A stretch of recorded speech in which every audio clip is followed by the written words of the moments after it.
Hey, good morning, good afternoon, good evening. This is Harry from Spurs TV back for another match reaction. Tottenham Hotspur 3, Doncaster 0. Pretty routine win in the end in the cup. I'll briefly speak about the game, and I'm going to obviously at the end talk a bit about who we got in the next round because it's quite tasty. So let's begin with the starting lineup. As expected, Frank made a lot of changes. Kinsley got his first starting goal. Spence and Porro were the fullbacks chosen tonight, which is quite interesting. Adogi came on late on, but it's clear he's rotating them, which is great. The centre-half pairing was Danso and Paulinho. Danso and Paulinho probably were the best players on the night. I thought Danso was immense at the back. Obviously, we're taking into consideration the opposition we're playing, but he was incredible, I thought. Paulinho got a great goal. And the midfield was great. Obviously, when the team sheet came out, many people thought Gray would play centre-back and Paulinho would be in the midfield, but it all turned out was the other way around. Gray, I thought, had a quite decent game. He played more than 8, actually, today, which is quite interesting because, obviously, a lot of people were pushing him to be like a number 6, but he plays an 8. And also Bentancur, and I thought Bentancur was pretty solid as usual, read the game very well. And Simmons was chosen as the number 10. And I think maybe this is, slowly we're going to get into Simmons playing as a number 10, in most games. And this is kind of like a little taste of it. I thought he did all right. The front three were as expected, as I expected, I guess. Odegaard on the left, Johnson on the right, who got his goal near the end, and Mattel in the middle. Now, to Johnson's credit, I thought he did all right. Of course, he got his goal right in the last minute, but he put in a few good crosses that Tell just did not get the end of.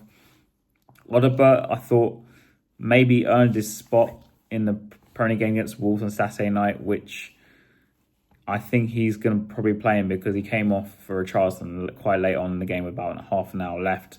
And I thought he took on his right back he was playing against pretty well. Well deserved, getting the own goal because it was created through Odegaard. And I thought he had a pretty decent game. So yeah, it was a kind of routine win in the end. Not too much to talk about. It was a good performance, decent performance, and the quality of the team we're playing against were not that great. I think that only threat came from number 17, who did take off quite late in the game, which quite surprised me. And he hit the side netting from one of their free kicks. And Kinski made a great save in the first half, tipping the ball onto the post. And maybe there's a case for him, maybe not now, but maybe if he carries on like this, where he might get a Premier League start. But we'll see. People know my feelings about Vicario, which is why I brought the Kinski thing up. But let's talk quickly about Newcastle. So Spurs got Newcastle away in the next round.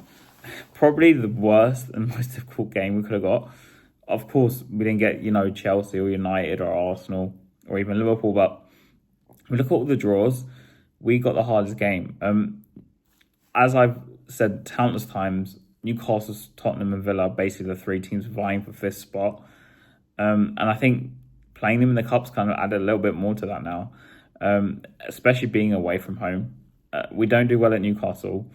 I think even taking the game to penalties would probably be quite some sort of success because we just don't have a good record away to Newcastle, and it's going to be a lot of periods of defending.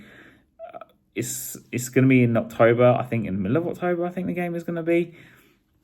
So maybe, just maybe, we can do an upset, but we'll see what happens. And it was, we've got the job done, I guess, today. But if we can get past Newcastle, maybe we'll have some hope for winning the whole damn thing. But it's going to be a very, very, very tough draw. So come on, you Spurs.